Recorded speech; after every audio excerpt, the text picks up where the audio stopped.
नमस्कार दोस्तों, स्वागत है आपका आपके अपनी YouTube channel job with PD में। दोस्तों, आज इस क्लास के माध्यम से अपने चैप्टर नंबर 5 की एक्सरसाइज 5.3 का क्वेश्चन नंबर 3 का भी हम पार्ट नंबर 6 करेंगे। पिछले क्लास तक हमने पार्ट नंबर 5 है वो कंप्लीट कर लिया। अगर आपने पहले वाली कोई भी क्लास नहीं देखी तो उनका लिंक आपको नीचे डिस्क्रिप्शन और कमेंट बॉक्स में मिल जाएगा। इसके अलावा मैंने 10th क्लास मैथ्स के नाम से एक प्लेलिस्ट भी बना रखी है, जहाँ पे आपको चैप्टर फर्स्ट से लेकर जो भी लास्ट क्लास तक हमने पढ़ा है वो सभी के सभी वीडियोज़ आपको एक ही प्लेलिस्ट में मिल जाएंगे। तो इस प्लेलिस्ट का भी लिंक मैं आपको नीचे डिस्क्रिप्शन में प्रोवाइड करवा दूंगा, तो आप वहाँ से कोई भी चैप्टर की कोई भी एक्सरसाइज या कोई भी क्वेश्चन जाके आसानी से देख सकते हैं। अगर आज की क्लास आपको पसंद आई तो आपसे ज़्यादा से ज़्यादा लाइक और शेयर जरूर कर देना। अगर आप चैनल पे पहली बार पधारे हैं तो चैनल को सब्सक्राइब भी कर लेना। तो चलिए शुरू करते हैं आज की अपनी क्लास। आज का वीडियो शुरू करें इससे पहले मैं आपको अनअकैडमी के बारे में बताना चाहूँगा। अनअकैडमी इंडिया का लार्जेस्ट लर्निंग प्लेटफॉर्म है, जिसकी सहायता से आप आरपीएससी के किसी भी एग्जाम को आसानी से क्रैक कर सकते हैं। इसके लिए सबसे पहले आपको अनअकैडमी का लर्निंग ऐप डाउनलोड करना होगा, जिसका लिंक आपको नीचे डिस्क्रिप्शन व कमेंट बॉक्स में मिल जाएगा। इसके बाद में आप अपने मोबाइल नंबर से लॉगिन या साइनअप कीजिए और प्री क्लासेस के लिए आपको JPD10 कोड का यूज करना है। इस कोड से आप किसी भी फ्री सेशन को अटेंड कर सकते हैं। अगर आप आरएएस की तैयारी इंडिया के टॉप एजुकेटर के साथ करना चाहते हैं, वो भी फ्री में, तो अनअकैडमी आपके लिए लाया है स्कॉलरशिप फ्री टेस्ट सीरीज, जिसमें आप अलग अलग रैंक लाने पे आपको अलग अलग रिवॉर्ड भी मिलेंगे। साथ ही साथ करंट टाइम्स और ग्राम सेवक के लिए फ्री टेस्ट सीरीज भी अनअकैडमी आपके लिए लेकर आया है, तो आप अपनी बेहतर तैयारी के लिए इन्हें भी ज्वाइन कर सकते हैं। अगर आप आरपीएससी फर्स्ट ग्रेड व आरपीएससी सेकंड ग्रेड की तैयारी कर रहे हैं, तो आरपीएससी फर्स्ट ग्रेड व सेकंड ग्रेड के लिए फ्री मॉक टेस्ट सीरीज भी अनअकैडमी पर चलाई जा रही है, तो आप इन्हें भी ज्वाइन कर सकते हैं। और अगर आप आरएएस मेंस की तैयारी कर रहे हैं, तो आरएएस मेंस के टेस्ट सीरीज 2021 का पूरा शेड्यूल आपके सामने है, जिसमें सब्जेक्ट वाइज टेस्ट सीरीज है। वो आपको बताया गया है कि किस डेट को कौन सा आपका सब्जेक्ट का टेस्ट सीरीज है वो रहेगा, तो इसे भी आप ज्वाइन कर सकते हैं।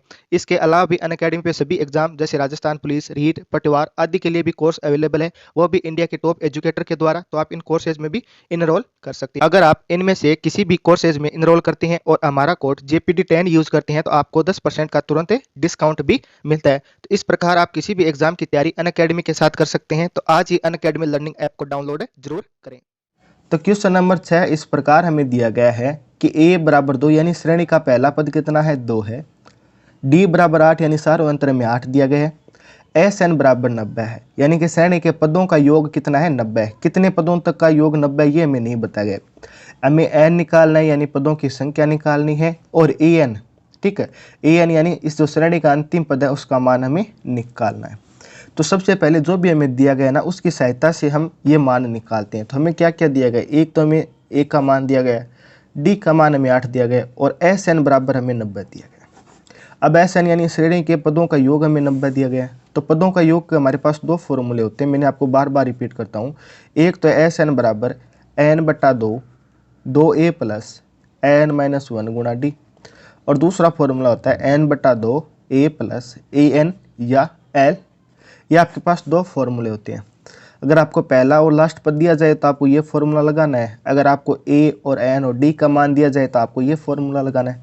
तो मैं यहाँ पे d का मान दिया गया तो यानी कहीं ना कहीं हम ये फॉर्मूला लगाएंगे, क्योंकि d का मान दिया गया तो उसका हमें यूज़ करना है, तो यूज़ करते हुए हम आगे बढ़ेंगे, ठीक है। तो पहला वाला फॉर्मूला लगाएंगे, तो यहाँ पे n का मान आप क्या रखोगे, n का मान यहाँ पे कुछ नहीं दिया गया है, तो यानी n ही तो हमें निकालना है। तो यानी इस श्रेणी की सहायता से, इस फॉर्मूले की सहायता से सबसे पहले हम n का मान निकालेंगे। जो भी n का मान आएगा तो इसके बाद में an का मान तो आप आसानी से निकाल सकते हैं, क्योंकि an बराबर होता है a प्लस n-1 गुणा d। a का मान तो हमें 2 दिया गया है, d का मान भी हमें 8 दिया गया है, और n का मान इस फॉर्मूले की सहायता से हमें निकाल लेंगे। तो इस प्रकार आपको ये क्वेश्चन है वो आगे सोल्व करना है। तो पूरा फिर आपको किस प्रकार करना है मैं बता देता हूँ। सबसे पहले जो भी हमें दिया गया है वो हम लिख देंगे। हमें दिया गया है a बराबर 2, यानी पहला पद हमें 2 दिया गया है, तो a बराबर 2 दिया गया वो हमने लिख दिया। फिर d बराबर 8 दिया गया वो भी हमने रख दिया। SN बराबर हमें 90 है वो निकालना है, दिया गया है, ठीक है, और n की वैल्यू निकालनी है और an की वैल्यू निकालनी है।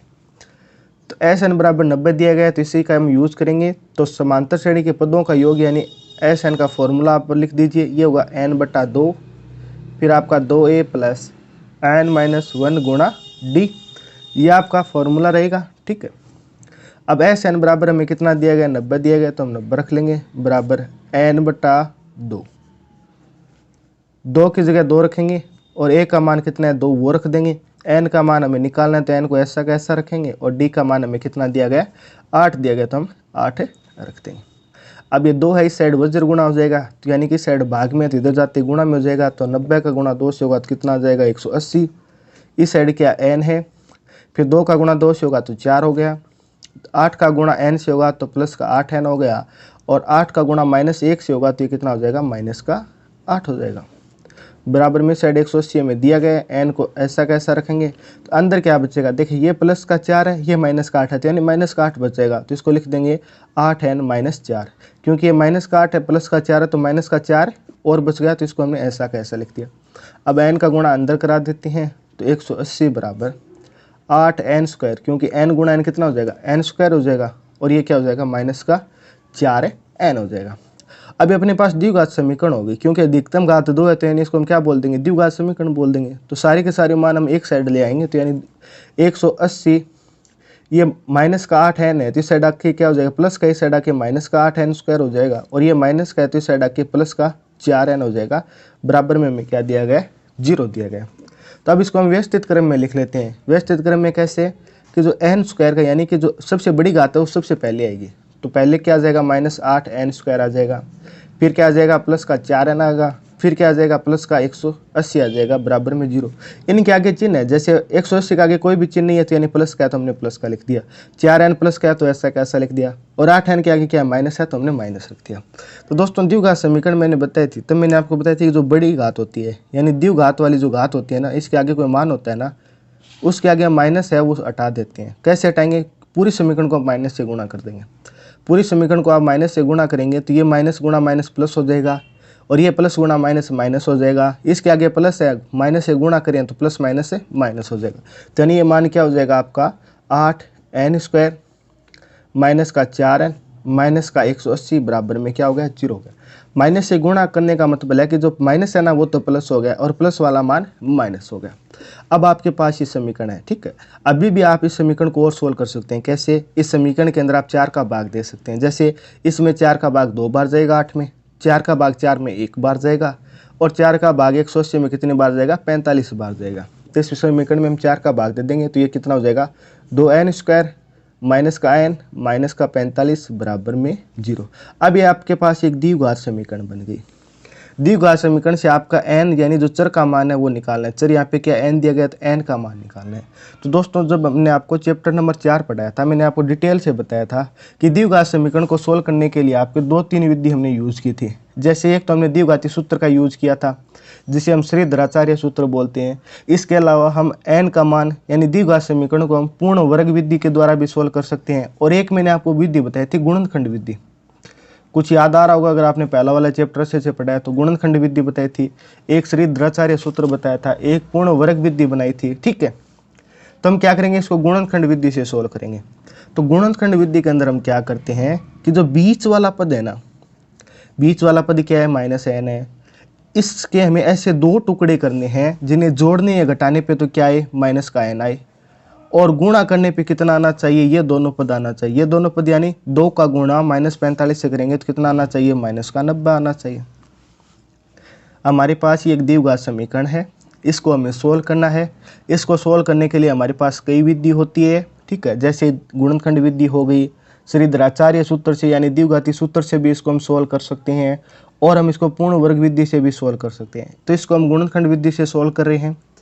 गुणनखंड विधि में सोल्व करने के लिए हम क्या करते हैं, बीच वाला पद होता है ना इसके ऐसे 2 टुकड़े करने हैं आपको जिन्हें जोड़ने या घटाने पे तो बीच वाला पद आए यानी कि -n आई और गुणा करने पे ये दोनों साइड वाले पद आना ये आने चाहिए। साइड वाला पद जैसे 45 गुणा 2n² यानी 90n² आना चाहिए, ठीक है। गुणा करने पे कितना आना चाहिए 90n² आना चाहिए और जोड़ने घटाने पे कितना आना चाहिए -n आना चाहिए। अगर आपको डायरेक्ट ये नहीं आ रहा है ना तो आप क्या कर दीजिए 90 के गुणनखंड कर लीजिए, अभाज्य गुणन कर दीजिए। यानी 90 के अंदर आपको भाग देना है सबसे छोटी अभाज्य संख्या 2 का, तो कितनी बार गया 45। अब 45 में 2 का भाग नहीं जाएगा तो आप 3 का भाग दे दीजिए, कितनी बार गया 15। 15 में 3 का भाग जाएगा, कितनी बार जाएगा 5 बार। और 5 में 5 का भाग कितनी बार जाएगा 1 बार जाएगा। तो यानी इसके जो टुकड़े हुए ना वो हो गए 2 गुणा 3 गुणा 3 गुणा 5, ये इसके अभाज्य टुकड़े गुणनखंड हो गए, ठीक है। अब इन टुकड़ों में से देखिए कि किन किन को हम एक साइड करें, किन को एक साइड करें। जैसे 5 का गुणा 2 से करें तो कितना आ जाएगा 10 आ जाएगा, और 3 का गुणा 9 से करेंगे कितना आ जाएगा 90। तो एक तो 10 आएगा, एक कितना आ जाएगा 9 आ जाएगा, ठीक है, सॉरी 90 नहीं 9 आ जाएगा। तो यानी एक 10 है, एक 9 है, इन दोनों का अंतर कितना आ रहा है, एक आ रहा है, तो यानी कि एक n बच रहा है, ठीक है। और इन दोनों को गुणा करेंगे, 10 का गुणा 9 से करेंगे तो यानी कितना आ रहा है 90 आ रहा है, ठीक है। तो अब आपका बड़ा कौन सा लगे, ये आपका माइनस का होगा 10, क्योंकि हमें माइनस में चाहिए, और ये छोटा वाला n है ये हमें किस में चाहिए, प्लस में चाहिए, ठीक है। तो यानी कि इससे जो द्विघात समीकरण दी गई है ना, इसमें बीच वाले पद के हमें ऐसे दो टुकड़े करने हैं कि जिन्हें जोड़ने घटाने पे तो -n आना चाहिए और गुणा करने पे -90n² आना चाहिए। तो इसके दो टुकड़े क्या हो गए, एक तो माइनस का 10n हो गया और एक प्लस का 9n हो गया। इन दोनों को हम सोल्व करेंगे तो क्या बचेगा, माइनस का n बचेगा, और गुणा करेंगे तो कितना आ जाएगा 90n² आ जाएगा। तो ये इसके क्या हो गए, दो टुकड़े हो गए। ये पूरा काम आपका रफ का है। अगर आपको ये टुकड़े करने आसानी से आते हैं तो आपको कोई प्रॉब्लम नहीं होगी। अगर चैप्टर नंबर 4 पढ़ा है, अगर नहीं आते हैं तो आपको यहाँ पे कुछ ना कुछ कन्फ्यूज हो सकते हैं। तो इसके दो टुकड़े हमारे पास क्या हो गए, 2n², इसके दो टुकड़े हो गए, एक तो 10n हो गया, एक प्लस का 9n हो गया, और माइनस का 45 बराबर 0। अब इन दोनों में से हम 2n कॉमन ले सकते हैं, तो यहाँ पे बचेगा n-5, और यहाँ पे 9 बाहर ले लेंगे तो यहाँ पे भी बचेगा n-5, क्योंकि 9 का भाग 45 में पूरा 5 बार ही जाएगा। अब इन दोनों में से क्या कॉमन ले सकते हैं आप, n-5 है वो बाहर ले लीजिए, तो यहाँ पे बचा 2n और यहाँ पे बचा प्लस का n, बराबर में क्या है 0। एक बार तो आप n-5 को 0 के बराबर रखेंगे, एक बार इसको हम 0 के बराबर रखेंगे। तो n-5 को हम 0 के बराबर रखेंगे तो n बराबर कितना आ गया, 5 आ गया, और 2n-9 को हम 0 के बराबर रखेंगे तो 2n बराबर 9 इस साइड गया तो माइनस का हो गया, और n हमें तो n का मान निकालना है तो 2 यानी इसके भाग में चला जाएगा, तो ये कितना आ जाएगा, माइनस का 9/2 आ जाएगा। तो n के मान अपने पास 2 आ गए। एक तो n का मान हमें 5 आया है हमारे पास, और एक n का मान कितना है, माइनस का 9/2 है।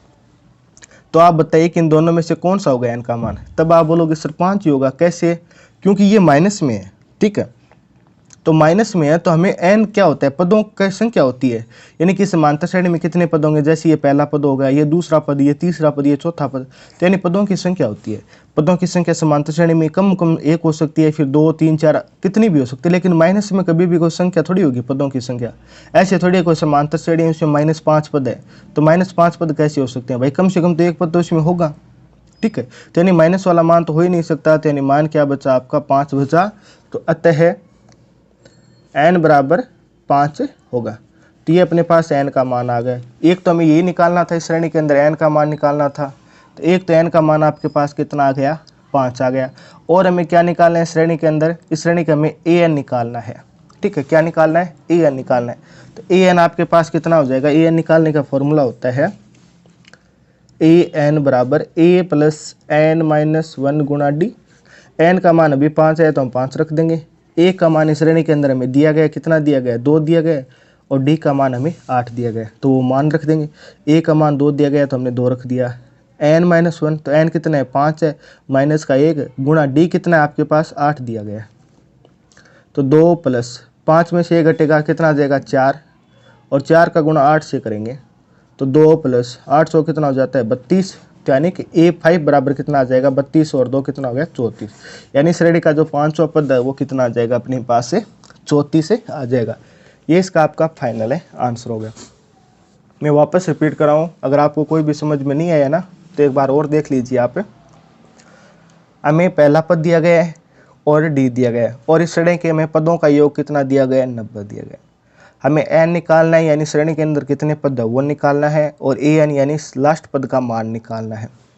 तो इसका हमारे पास फॉर्मूला होता है, श्रेणी के पदों का योग का फॉर्मूला होता है n/2 2a प्लस n-1। हमारे पास a का मान हमने 1 का रख दिया, d का मान d का रख दिया, और sn का मान हमने sn का मान रख दिया। मान रखने के बाद में इसको आगे हमने सोल्व किया तो हमारे पास इस प्रकार एक द्विघात समीकरण बनी है। इस द्विघात समीकरण को भी हमने सोल्व कर लिया। द्विघात समीकरण को सोल्व करने के लिए हमारे पास 3 विधि होती है, गुणनखंड विधि होती है, श्रीधराचार्य यानी द्विघाती सूत्र से भी हम इसको सोल्व कर सकते हैं, और पूर्ण वर्ग विधि बनाकर भी इसको हम सोल्व कर सकते हैं समीकरण को, ठीक है। तो हमने कौन सी विधि अपनाई, गुणनखंड विधि अपनाई। गुणनखंड विधि के अंदर हम क्या करते हैं, बीच वाले पद के ऐसे 2 टुकड़े करने हैं जिन्हें जोड़ने या घटाने पे तो बीच वाला पद आए, और गुणा करने पे दोनों साइड वाले पद आए। तो ऐसे टुकड़े हमें क्या मिले, एक तो मिला हमें माइनस का 10n मिला, एक हमें प्लस का 9n मिला। इन दोनों को हमने जोड़ा तब तो हमें कितना मिला, माइनस का n मिला, और गुणा करने पे हमें कितना मिला, माइनस का 90n स्क्वायर मिला। ये टुकड़े रखने के बाद में इसको हमने सोल्व किया तो हमें n का 2 मान मिला, एक तो मान मिला 5 और एक n का मान मिला हमें -9/2। तो n का मान तो माइनस में नहीं हो सकता क्योंकि ये क्या है, पदों का संख्या है। आपके पास रुपये है तो रुपये कभी माइनस में हो सकता है कि अगर आपके पास 1 रुपया तो 1 रुपये होगा, ऐसे थोड़ी आपके पास में माइनस का 10 रुपये है क्या, ऐसा नहीं होता क्योंकि ये क्या पदों का संख्या है, कुछ ना कुछ होगा। पदों की संख्या 1 हो सकती है, 2 हो सकती है, 3 हो सकती है, कितनी भी हो सकती है, लेकिन माइनस में 5 पद 10 पद इस प्रकार नहीं होते हैं। ठीक है, जैसे आपकी प्रश्नावली है तो आपके 10th क्लास में 10 प्रश्नावली हो सकती है, 15 हो सकती है, 20 हो सकती है, ऐसे थोड़ी -5 प्रश्नावलियाँ हैं आपकी, ऐसा तो नहीं है। तो इसी प्रकार पदों का संख्या है वो माइनस में तो हो ही नहीं सकती, तो इसके लिए हमने इसको काट दिया। तो प्लस वाला मान अपने पास क्या हो जाएगा, n का मान हो जाएगा, तो यानी n बराबर कितना हो गया, 5 हो गया। n का मान तो हमारे पास 5 आ गया, तो एक तो हमें ये निकालना था और एक हमें an निकालना था। तो an का फॉर्मूला होता है a + n - 1 गुणा d।